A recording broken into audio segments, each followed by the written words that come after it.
పాత్రికేయ మిత్రులకు అందరికీ కూడా నమస్కారం. ఏమండి మరి ఇప్పుడు నా మిత్రులందరూ రాష్ట్ర స్థాయి సచివాలయ ఎంప్లాయీల అసోసియేషన్ నాయకులందరూ ఒకరి తర్వాత ఒకరు మాట్లాడిన విధంగా తొలిసారి మేము ఈ యొక్క సచివాలయ కమ్యూనిటీ ఏదైతే 1,35,000 మంది ఉన్నారో వాళ్ళందరినీ ఏకతాటి మీద అసలు వాళ్ళ సమస్యలు ఏంటి, వాళ్ళ యొక్క లాగింగ్స్ ఏంటి అనేది మేము అర్థం చేసుకోవడానికి నాయకులుగా ఈ రోజు కలవడం అనేది జరిగింది. ఇంతకు ముందు కొన్ని మీటింగ్స్ లో మేము కలిసినా మీరు కూడా కవర్ చేశారు. బట్ యాక్చువల్ ఇష్యూస్ అనేది రెక్టిఫై అవ్వాలి. సో అసలు మాలోనే ఏమైనా లోపాలు ఉన్నాయా ఏంటి, why government is looking at different view towards us. Government తప్పడం కాదు, మాలో ఏమైనా ఉన్నాయో సవరించుకోవడానికి మేము గ్యాదర్ అవ్వడం జరిగింది. చాలా విషయాలు మేము నోట్ చేసుకోవడం జరిగింది.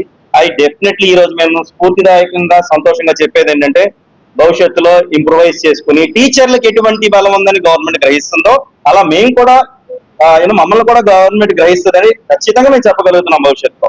So we are going to uplift our self esteem with this యునైటెడ్నెస్.